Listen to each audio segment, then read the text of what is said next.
Este programa tem o apoio cultural Copenhagen e Carmin.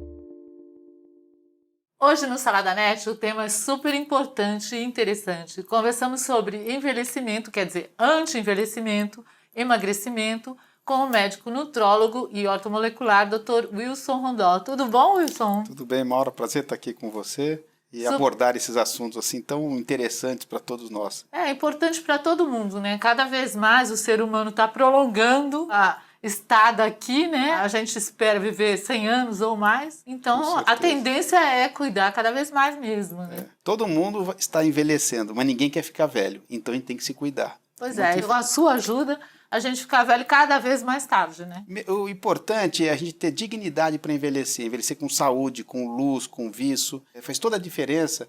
E aliado a um bem-estar mental, psicológico, que você consegue irradiar uma exuberância diferente.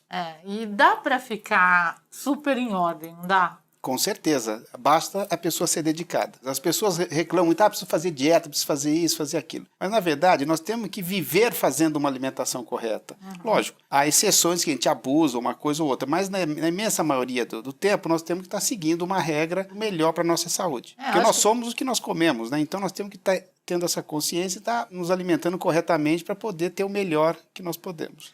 Tem que ser, na minha opinião, como escovar os dentes, né? Já faz parte, assim, ninguém questiona. Pensar numa boa alimentação ou no exercício tem que ser uma coisa automática, né? Com certeza. Mas sabe o que eu tenho percebido, Maura? No Brasil está havendo um crescente interesse na prevenção, um crescente interesse a pessoa se manter saudável, saindo um pouco daquela visão de só esperar a doença chegar para se tratar. Isso é muito importante. Para você ter uma ideia, nos Estados Unidos, o ano que mudou o número de consultas mais procurando a parte de saúde do que procurando a parte de doença foi 1999. Nossa. Foi o ano de viragem.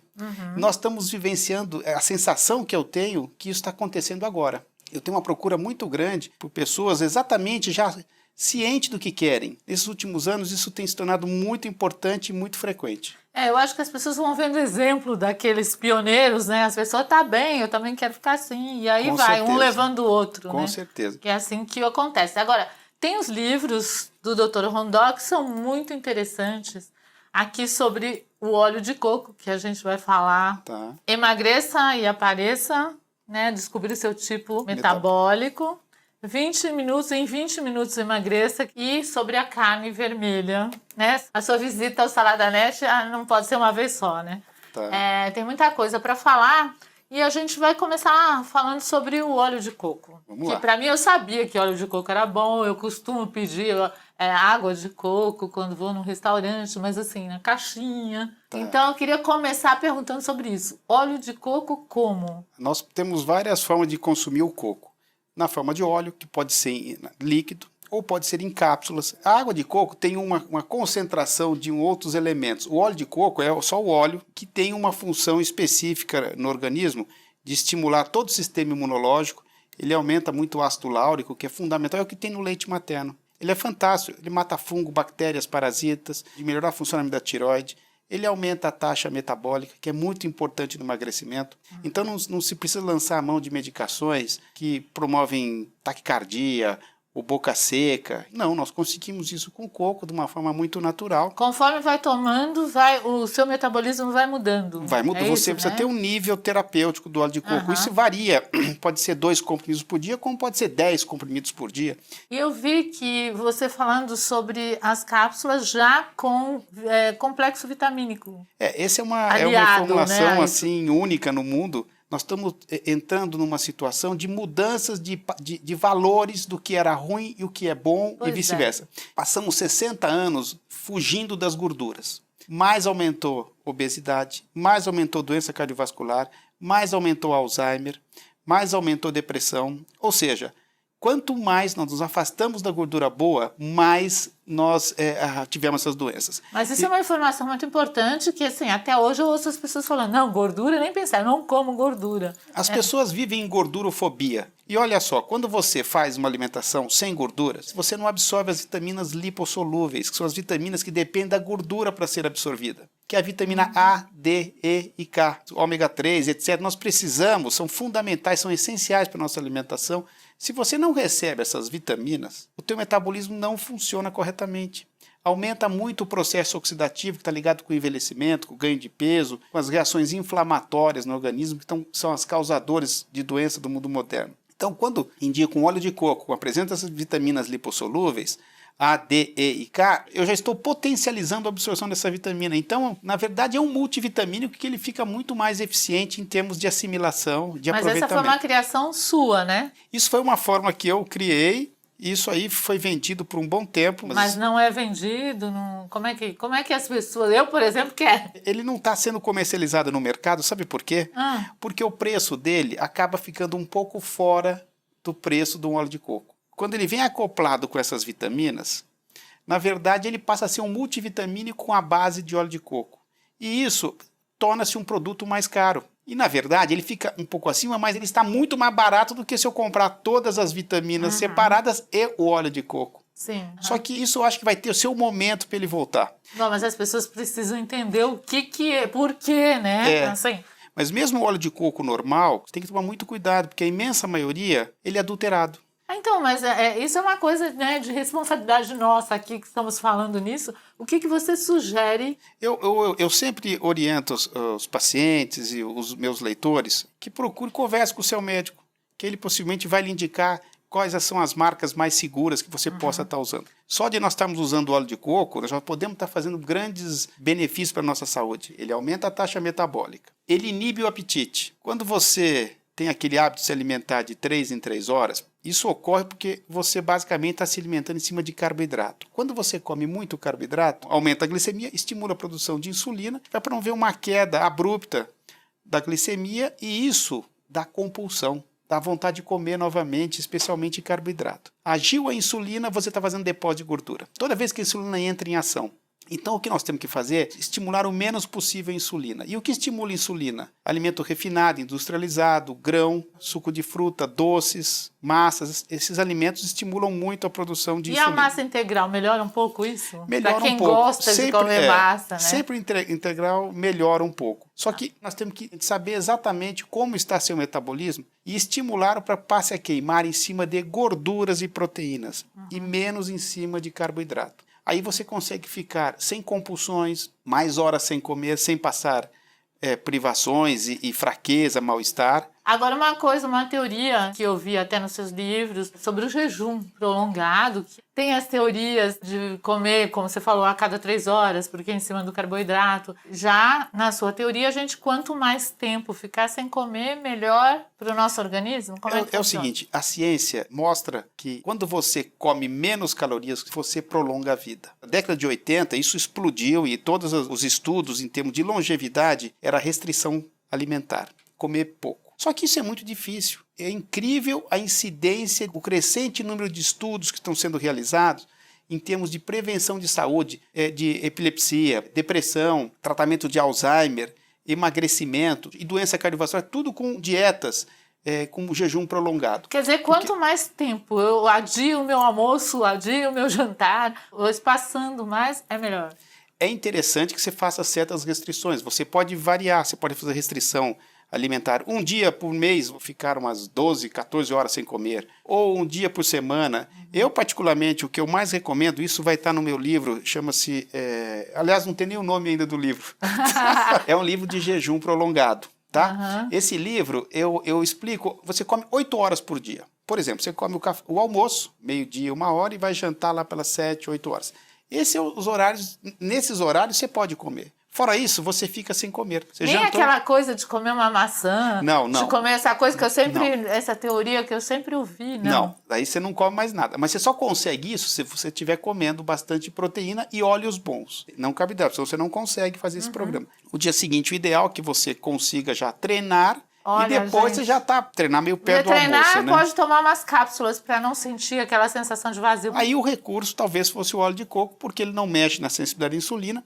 Na verdade, o coco, ele aumenta a energia sem mexer na insulina. Mas ele faz a mesma ação que o carboidrato que faz aumentar energia. E na verdade, você passa a mudar o seu metabolismo. Porque normalmente nós estamos habituados a um metabolismo em cima de queima de carboidrato para gerar energia. O que nós precisamos é fazer um reset para passar a queimar em cima de gorduras. Quando você queima em gorduras, você suporta muito mais. Isso é o que ocorria na época das cavernas. A ciência foi para um lado, achando que era bom, só que os estudos estão mostrando que não é bom do jeito que se imaginava. O mesmo em relação às gorduras. Nós passamos 60 anos com privações de gordura, que se condenou tudo: ovo, manteiga, leite, carne, bacon. E disso tudo, quais são as gorduras que a gente deve, então, ingerir? Todas são boas. Você viu que eu tenho um livro só de carne vermelha. Quando eu escrevi esse livro, foi um choque. Mas o livro está tão bem embasado, está muito claro. E, na verdade, hoje eu entendo a carne vermelha como o melhor alimento que nós podemos ingerir. Olha que interessante, gente. Um conceito ao contrário do que eu aprendi na escola. Tudo que você está falando, né? E eu garanto que tem muita gente feliz. Viu? A ciência é muito clara, ela sinaliza o que está acontecendo. Começam a aparecer estudos mostrando os benefícios da carne vermelha, os benefícios que nós conseguimos dela associada à própria gordura que ela já vem, que é uma gordura boa. E isso só traz benefícios para a nossa saúde. Nós temos o conceito ainda de que nós temos que comer mais frango, carnes brancas. Tem já no subconsciente que salmão é bom por causa de ômega 3. Sim. Só que o salmão que nós consumimos não tem ômega 3. Ele só tem ômega 6. Na verdade, nós temos o ômega 3, que é uma molécula anti-inflamatória, e o ômega 6, que é uma molécula pró-inflamatória. Isso são ácidos graxos essenciais. Nós precisamos, não produzimos, nós temos que ingerir por dieta. Agora, quando nós usávamos salmão, que era do Alasca ou das profundezas, que tinham ômega 3, era maravilhoso. Só que hoje, a imensa maioria dos peixes que nós estamos consumindo, ele está vindo de fazendas tipo confinamento. Então depende da procedência. Exatamente. Da proteína. E o que acontece? Esses produtos, eles são alimentados com ração. A base dessas rações é milho e soja. Em alguns casos é com antibiótico. Então o que acontece? Vai ter um aumento do ômega 6, que é pró-inflamatório, que não é saudável. O mesmo acontece no frango, que está comendo ração. O animal está recebendo e está nos passando. Então, assim, existe uma preocupação grande de saber de onde vem aquele animal, Com certeza. como é que ele foi alimentado. Exatamente. Isso é praticamente impossível que a gente consiga Então, ter essa referência. O que acontece? Na carne vermelha, se você pegar o gado confinado, também come ração. E também está tendo uma condição pró-inflamatória. Agora, 80% do gado no Brasil é criado a pasto, que nos garante uma condição anti-inflamatória. E onde nós absorvemos o ômega 3? No capim. Olha que beleza, o capim que está aí, né, de graça. Que não tem pesticida, não tem nada, o gado criado solto. Então, é uma carne muito mais saudável. Nós Então, somos a tendência é que a gente coma bem comendo carne de vaca. Exatamente. E esse livro que eu escrevi, eu fui procurado... É esse. Sinal Verde para Sinal Carne Verde para Carne Vermelha. Ó. Eu fui procurado por um promotor público, estava se movimentando, ele e um grupo de profissionais, no sentido de se exigir dos frigoríficos que nos produtos, na carne, estivesse contendo um rótulo dizendo é gado confinado ou não confinado. Isso é importante. Isso é uma vitória. Eu fiquei tão feliz de ter conseguido, pelo menos alertado nesse sentido. Sim, lógico. Só que ainda nós não temos ainda esse resultado. Nos Estados Unidos, isso é uma rotina. O gado, a pasto ou não a pasto. Agora, eu estava te comentando uma hora, você vê, você pega o frango, você pega a carne, você pega o peixe, nessas condições. Você vai no supermercado, passa naquelas gôndolas, tudo que você pegar tem óleos vegetais agregados nesses produtos.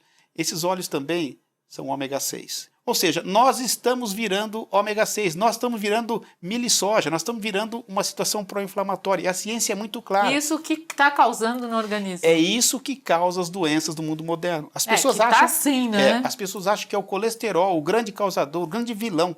Não é. Hoje, todas as doenças são basicamente por processo inflamatório. Ocorre antes de depósito de placas de gordura nas artérias. E tudo vem pelo que a gente ingere. Então, nós temos que estar ingerindo uma dieta que seja anti-inflamatória. Claro, eu não vou dizer para você que você não possa consumir frango, peixe, etc, etc. Mas lembre-se de procurar o mais saudável. Se não dá, vamos suplementar o ômega 3, vamos fazer um acompanhamento com um profissional que possa lhe orientar. Isso há 100 anos atrás, a relação ômega 3, ômega 6 era 1 para 1, no máximo 1 para 3. Hoje essa relação fica 1 de ômega 3 para 50 de ômega 6. É uma explosão inflamatória. O que a gente deve e o que a gente não deve comer. Quer dizer, evitar, né? Queria envolver aqui o café, tomar, não tomar. Ovo, porque só a clara é boa, a gema não é boa. Então eu queria que você desse um resumo nessas coisas que a gente sempre ouviu e fica sempre na dúvida, né? O ovo também foi outro elemento condenado, porque ele tem colesterol, e se tem colesterol ele piora a doença cardiovascular. Isso não tem sentido, está provado que não tem sentido. E as pessoas às vezes me procuram, nossa, eu só como um omelete só de clara, e uma vez por semana eu ponho uma gema. Sabe, não tem sentido isso. A clara e a gema, elas se completam bioquimicamente. Nenhuma espécie evoluiu consumindo ovos, ou mesmo nós consumindo ovos, separando. Isso não existe, não tem como. São os dois juntos para se ter um máximo de benefício. E não tem risco nenhum. E na verdade... Comer todo dia ovo, não tem problema? Não tem problema. Eu como praticamente a verdade é o dia. seguinte, nós só passamos a aumentar a produção de colesterol a mais se ele não está recebendo uma dieta que contenha colesterol. Então ele começa a produzir a mais, ele tem que compensar esse processo, porque o colesterol é uma molécula anti-inflamatória, está ali para defender o organismo. Quando você está ingerindo o colesterol na forma correta, aí não tem problema nenhum. Agora, o ovo, eu só peço atenção o jeito de consumir esse ovo. O banho cozido, o pochê, o mexido é o menos interessante, porque quebra a gema. Aí você tende a oxidar o colesterol. E isso não é muito interessante. O mexido, mas o frito, ok. Não tem problema nenhum. Não há problema nenhum. E o frito era um pânico que nós tínhamos. Se você me perguntar, isso você pensava já quando você se formou? Foi isso que te passaram? Não, foi exatamente ao contrário. Só que nós temos que acordar, enxergar a certas mudanças. Isso é um ponto importante, essa parte da alimentação. Outro ponto, mudando agora de pato para ganso, que eu acho muito importante, é nós entendermos a parte de ecologia intestinal. O intestino tem que funcionar muito bem. Todas as doenças começam no intestino. Ele tem que estar impecável. Mas ele vem do alimento, não? Vem do alimento.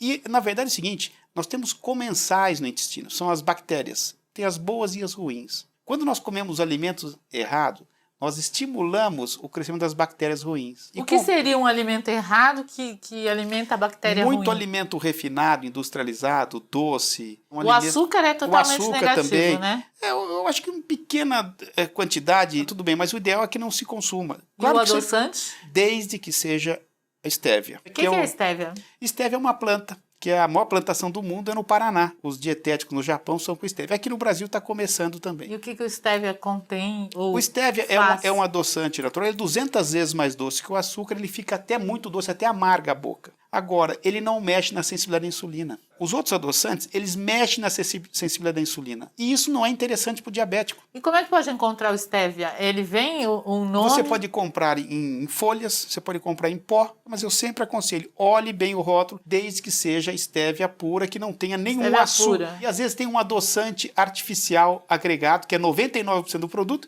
e 1% de estévia. Pura é quase impossível, mas com um pouco de paciência, nas prateleiras do supermercado, de farmácia, você vai encontrar o produto certo. E o que mais? A gente estava falando dos alimentos que acabam prejudicando o trabalho do intestino, o resultado final. Água clorada é outro fator que piora, que é tratada, vem da torneira. Da torneira. Deve ser bem filtrada, eu aconselho sempre usar filtros que tirem cloro. Estresse, alimento refinado e industrializado, alimento de animais confinados.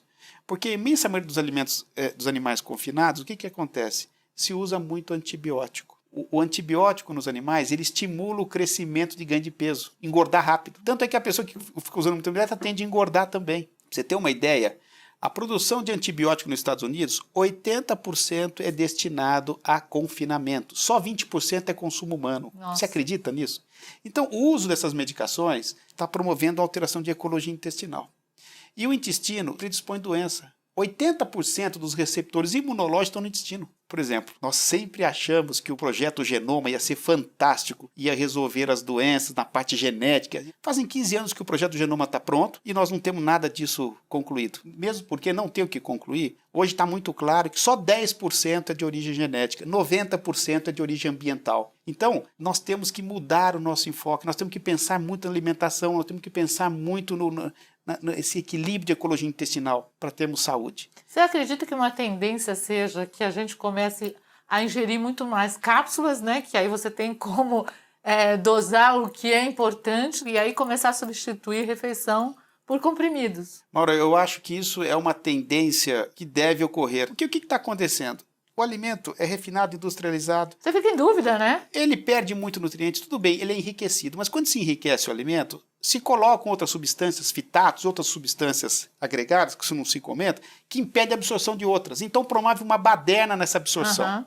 As frutas, as verduras são produzidos distante, são transportados, não sei em que condição, são congelados, depois são aquecidos, quando é caso de aquecer. Só que chega no prato já não tem mais Já nutriente, perdeu nós já tudo. perdemos muito nutriente. Nós estamos tendo um aumento de agressão ambiental, poluição, estresse, e nós não estamos conseguindo recuperar isso ou ter uma alimentação que seja da mesma proporção. Então nós estamos perdendo terreno. Então não dá, essa história de que alimento você resolve todos os problemas, isso não tem sentido. Num tempo nós não conseguimos ingerir a quantidade necessária para produzir X de vitamina E, por exemplo, para ter um grau de defesa frente às agressões do mundo moderno. E mesmo porque, até hoje ainda eu escuto, às vezes me chega um paciente e comenta assim, pois é, eu conversei com o meu médico que me falou que é besteira tomar vitamina porque a vitamina sai tudo pela urina. Me faz a urina mais cara do mundo. Então eu falei, então tá certo, então não tome mais vitamina. Sabe por quê? Se tiver saindo na urina, dê graças a Deus. Se não tiver, possivelmente você está com câncer que está absorvendo essas vitaminas. Não tem sentido. Sabe por quê? Então, essa vitamina foi assimilada, metabolizada, fez a função bioquímica e foi eliminada. Se é para pensar assim, então é melhor não comer. Porque quando você come, também você vai metabolizar, aproveitar e vai eliminar. O princípio é o mesmo. Entendeu? Entendi. Gente, tem tanta coisa para a gente falar que nós vamos realmente dividir em partes. Tá. O café, né? Todo mundo gosta de um cafezinho e a gente ouve um monte de coisa, negativas e positivas. E qual é a sua teoria com o café? Não, eu também aprendi que devia se consumir café com muita moderação, porque o café não era saudável. Os estudos mostram exatamente ao contrário, que o café é uma bebida boa, previne Alzheimer, que o café melhora a demência, que o café melhora a memória. Obviamente, tudo é dosagem. Não podemos abusar dessa bebida, E porque ele também com o leite, o que acontece? não interfere. O problema do leite é o fator alergênico que nós ouvimos com frequência. Dos pacientes que eu atendo, eu vou ser bem sincero, acho que 98% são sensíveis, são alérgicos ao leite. Agora isso aconteceu, né? Sabe por que só agora aconteceu? Porque antigamente se consumia leite cru. Hoje o leite é pasteurizado, é homogeneizado. Esse processo de alta temperatura que eles colocam, matam coisas boas, coisas ruins, deixam bactérias dentro dos restos mortais, digamos assim, das bactérias dentro do leite, e isso nós estamos absorvendo. E isso é alergênico. E a pessoa que tem alergia, ela sente o quê? A alergia alimentar, por exemplo, ao leite, pode ser queda de cabelo, pode ser inchaço, pode ser obesidade, pode ser impotência, E olheiras. muitas vezes a pessoa nem sabe, né, que ela tem aquilo. É muito difícil. Às vezes ela não consegue correlacionar o problema com a alergia alimentar. Então eu sempre aconselho que se faça um teste de alergia alimentar. Às vezes o que é bom para você é péssimo para mim e vice-versa. Então, como é que é? Assim, hoje em dia, a gente seria legal fazer um teste para saber o seu metabolismo, conhecer o metabolismo. Não saber como é a tua parte metabólica, para saber a proporção de macronutrientes, que é proteína, carboidrato e gordura que você está ingerindo. E conforme o resultado, você alterar. Porque aí a gente entramos nesse meu livro aqui do tipo metabólico. Descubra o tipo metabólico. Eu mostro que não existe uma dieta única para todo mundo. É totalmente individualizado. Individualizado. Se você pegar na floresta, os animais não comem a mesma coisa. E o que acontece que eu vejo com frequência? As pessoas se alimentando, achando que estão se alimentando corretamente, com desequilíbrio do combustível dela mesma. Ela não sabe mais ler os instintos dela, como os animais sabem. Nesse livro, é como se eu resgatasse o instinto das pessoas. Eu mostro qual é a proporção de proteína, carboidrato e gordura que cada um tem que comer. Por exemplo, você é diesel, você é gasolina, você é álcool. Qual é a proporção? Não adianta, se você é um carro a álcool, está andando com diesel, não vai funcionar. Quando você come em desproporção com o teu tipo metabólico, você engorda, você tem doenças, você tem queda imunológica e você tem compulsões alimentares. Se você tem compulsões, isso é muito claro que você está comendo em desacordo com o teu tipo metabólico. E esse é o primeiro ponto, nós temos que acertar macronutrientes e micronutrientes. Vitaminas, minerais, aminoácidos, enzimas e hormônios. Isso compõe uma dieta adequada para fazer frente às necessidades do mundo moderno. Bom, tá excelente o papo aqui. E eu queria que você passasse agora onde as pessoas podem entrar em contato com você, pelo site. O meu site é o drrondó.com. Vocês vão ter muitas informações. Qualquer dúvida que tenha, tem um lugar de pesquisa, você vai entrar e os assuntos que eu falei e muito mais. E tem o Facebook também e tem o Instagram, que no meu site também consta isso. E eu espero que isso possa ajudá-lo a ter uma arma a seu favor nessa batalha importante. Eu só quero comentar uma coisa do leite que eu acabei não concluindo, que o nosso sim. leite no Brasil, ele é todo pasteurizado, diferente da Itália, da França, da Suíça. Na verdade, nesses lugares há um controle muito rígido, não só do governo, no sentido, e na seriedade que é trabalhado nesse sentido. O Brasil, pelo tamanho e pela condição, fica mais difícil esse controle se adere ao leite pasteurizado, que a gente acaba perdendo alguns benefícios de saúde. Obviamente, no mundo ideal, o leite era o leite cru. E o leite em pó? Como é que ele entra nisso? O leite em pó eu não acho muito interessante, ele aumenta muito a oxidação do colesterol. Então eu não aconselho fazer Qualquer isso. leite em pó? Qualquer um. Não é. Isso eu estou dizendo, não sou eu, isso é estudos Então que as mostram. pessoas têm, quando querem tomar leite, elas têm que procurar o quê? O bom era o leite cru, como eu te falei. Mas se não tem, vamos no leite longa-vida. Olha, essa pá de leite é tão interessante, é tanta coisa e realmente muito confusa, porque a incidência de alergia, de problema é muito grande e a gente não percebe às vezes que é o leite. Agora, a palavra da vez, tem duas coisas que é muito importante. Alergia ao leite e glúten. Todo mundo sim. agora se acha alérgico a glúten. Aham. Porque até pouco tempo atrás, ou a pessoa tinha alergia ao glúten, ou ela não tinha alergia ao glúten. Só tinha os dois extremos. Só que a ciência mostra que há uma zona cinzenta, que são intolerantes ao glúten, com manifestações desfavoráveis para a saúde. Agora, o que está acontecendo é que muita gente está achando que a alimentação sem glúten emagrece. E isso não é verdade. A maioria dos alimentos industrializados gluten-free são muito refinados e, na verdade, eles acabam engordando. Eu vi um estudo recente, as pessoas que fizeram a dieta sem glúten aumentaram 81% a mais do que o outro grupo. Por quê? Esse problema. Porque isso tem índice glicêmico, isso também aumenta. Então não é basicamente esse o objetivo. E se vai se consumir dieta sem glúten para emagrecer, tem que se consumir, por favor, em pequena quantidade. Não pode achar que está liberado, senão realmente vai ter o efeito indesejável aí, de ganho de peso. A verdade é que a população está completamente desinformada e isso causa esse conflito todo. As pessoas estão buscando uma coisa, acontece outra, achando Exatamente. que está acertando. Então, por isso que é importante um trabalho sério, assim, onde você tem tanto em livro como em consultório personalizado, individualizado, o trabalho, ou nas coisas que você escreve, que estão lá no Facebook, no Instagram, no site, doutor? Exatamente. Muito obrigada, viu? Vou te solicitar muitas vezes, gostei muito. Agora tem um presente para você que maravilha. da Copenhagen, aí copenhagen.com.br, os melhores chocolates. Nossa, Esse que aqui maravilha. É seu. Lindo, hein? Isso Muito aí. obrigada, Chocolate viu? é saudável, viu? Né? A gente não falou ainda. Mas nós vamos falar sobre chocolate. É chocolate. muito interessante, é surpreendente os benefícios que o chocolate nos traz. Olha, além de gostoso, tá vendo? Corre lá para uma isso loja, aí. viu? Obrigada, viu? Obrigado você. Beijão para você. Beijo para você. Este programa tem o apoio cultural Copenhagen e Carmin.